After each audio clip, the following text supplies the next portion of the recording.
People ask me every day, John, with everything that's going on in the world, what can I do? My answer? Start growing your own food. It's the best investment for your future and the future of your family. Whether you live in an apartment or have your own land, our friends at Food Forest Abundance will guide you every step of the way. Book your free consultation right now, no strings attached. Just click the link down below and get started today.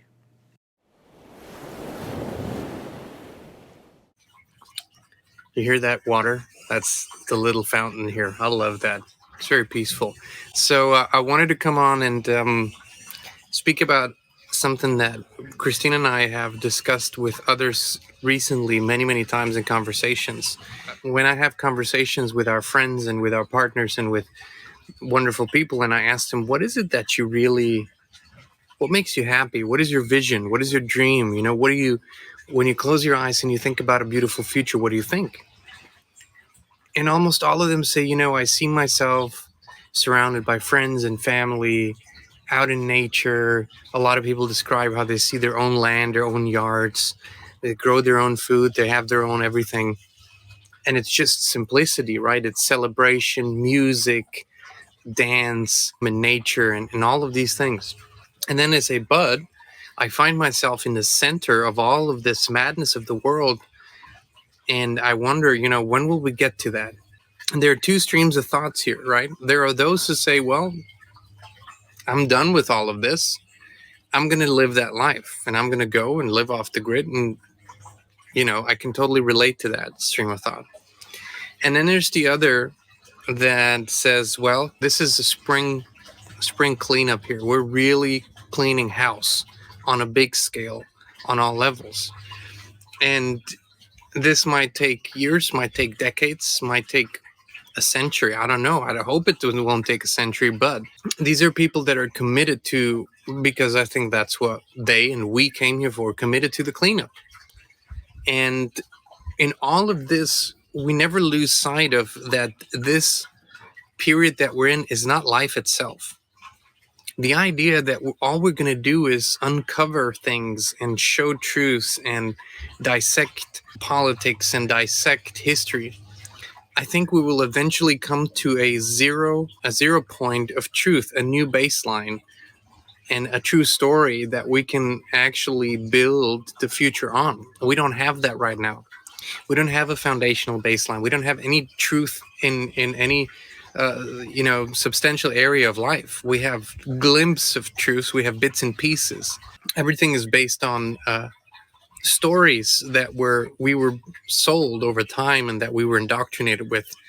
And where we find truths, like, for example, you know, one of the biggest lies that we've been told is that nature is A, imperfect, B, needs to be managed and controlled, and C, is dangerous, right? I mean, all these things we were shown when you were shown as a kid in a movie or in a book, a scary scene. Oftentimes it took place in the woods, it took place in nature, it took place away from other people.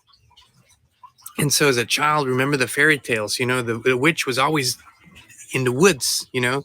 And so remember, if you go back to these stories, you will realize, well, you have been indoctrinated to view the wilderness, if you will, to view nature as the enemy, where the danger lies.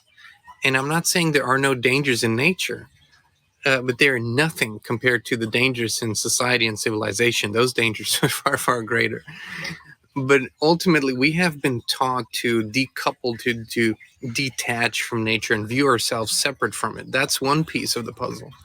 You know, then another piece of the puzzle is, well, if you look in movies and when you see the mansions, right? When you see the rich people, you see beautiful houses, mansions, palaces, you see cars, you see the wealth, the gold, the money. And then when you look at what their natural surroundings are, you see just manicured lawns, right? That's another program that we've been shown is, or they have, you know, like in the older movies, they have plantations where you have a single crop field and it's tended to, oftentimes it was by slaves. So a lot of these things are all negative connections. And so we're finding the truth again in our reconnection with nature. And the more we discover it, the more we realize it's all been a lie.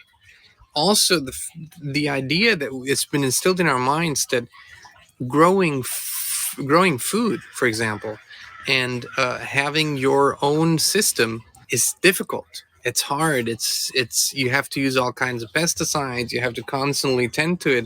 But having ornamental plants is easy. You just put them in the ground and that's it. All these things were programs, and they're at the core.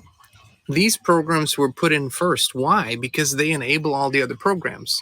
When you detach from this most fundamental basic thing, you being a part of nature and you finding your place in nature and you realizing that nature is the abundant provider of everything, then you see that if that bond is cut or disconnected, then you can be told all these other stories. We can all be told these other stories. We can rely on all these other things.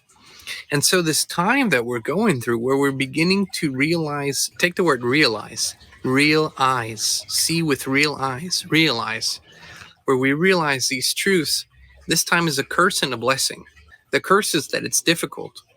It sometimes is draining, and people are having these times where they have low energy states and where it seems all too much. And kind of the natural reaction is escape, right? And we need to keep that balance. But the blessing is that we're seeing things for what they are more and more and more. And only when we realize, when we really see the truth, we can see both what the lies were, and we can build on the true story of mankind. Man as a being is incredibly powerful, and this nature on earth has been built around us. It's been built for us. This sounds like one of those religious dogmas that people don't like, but that's the truth of it. Everything is here to support us. Everything is here to feed us and to inspire us and to provide for us. And this is what we're slowly but surely beginning to realize. And we're not just realizing that we've been heavily manipulated, programmed, and lied to and have allowed it, but we're also realizing that there are forces at work that will not simply go away, right? So this is where we get into the harsher realities of this. Is some of these things can be cleared up on with education, right? The more people know, the better choices they can make. But some of these things can only be cleared up with ending the violence that's been put on us. And for that, we will have to use counter violence in terms of, it's like self-defense. When somebody attacks you, well, you are more than entitled to end that violence with whatever means necessary, right? So this is kind of the second part of this. And it is a difficult time. Don't get me wrong. I do not subscribe to the Happy Dog Hopium tribe. You know this by now. I do not subscribe to the, it's all just being taken care of for us. No, because it's for every single person on earth, it's an individual journey right now. Everything that we realize and heal and internalize in here, we can bring out into the world. If we don't do it in here, we can't bring it out into the world. So no, I don't believe it will be like this forever. The darkness and the heaviness that is still around, eventually we will break through it and we will lift the veil from this place, and we will live life, and that will be the focal point of our experience, and we will co-create, and it will be much simpler and much easier. The kind of the way in your heart it's supposed to be. As a child, this. Children have no concept of complicated, difficult, because it's not natural. And so they, as a child, I remember, for me, it was always when I listened to my parents or I listened to other adults and they would talk about all these adult things, insurances and taxes and money and all these things. And I thought, oh my goodness, it's all so complicated. How am I ever gonna learn all this? But then when I was in nature, and especially I spent my summers in the Mediterranean, when I was on the water, life was clear. Nature was very clear to me. It showed me what I could and could not do. I didn't have to necessarily study it. It just, with every day, I gained more experience and I could naturally learn from it, right? There were places where There was a strong undertow and I knew not to swim there. It was one experience and that taught me everything, right? I learned how to read the clouds and how to read the weather patterns, because when you're out on the water, you very quickly learn it can change quickly and all of a sudden you have a storm there, right? And so when you first get caught off guard, you remember every detail. And so you learn and oh, we got about an hour and then, there's going to be waves and it's going to be stormy and it's going to be difficult. So nature is teaching us in much more clearer ways. And because it is clear, because it is perfection, actually. So I think it's just something we have to go through. I don't think we can really turn the page and write a new book of the human story until we clear everything up that has happened so far, and until we learn from it fully what has happened so far, until we really see it for what it was and what it is. And that's with every day, this becomes clearer for me, that nobody can have a full healing experience unless they are aware of what the hurt, the pain, the trauma was. But nobody can have a thriving life experience unless they reconnect with what is truth in nature, what is truth in love, what is truth in relationships, what is truth for humanity. That's both the curse and the blessing. It's all in one. And that's the yin and the yang of it. And that's the eternal balance and harmony of life. So I encourage you to stay strong. And to use a military term, hold the line. No retreat, no stepping back. This is not a time to step back. I encourage especially the men, because this is for the very vast majority a man's domain. I encourage the men to begin cultivating the warrior within on all levels, also on the physical level. Learn your strengths, learn your weaknesses, remember what you're capable of, and decide what you are willing to do if necessary. These are all questions we need to ask ourselves.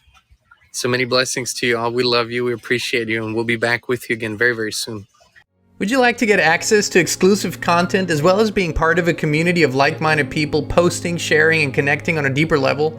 Come join the Inspired community on Locals, where we share more intimately and privately and do our Coffee and Truth live streams, as well as our Honey Talks show, the only inspired show with Christine Nolan. The Inspired community is absolutely uncensored and unfiltered, a place for truth, authenticity, and freedom. Join us now at inspired.locals.com or click on a link in the video description.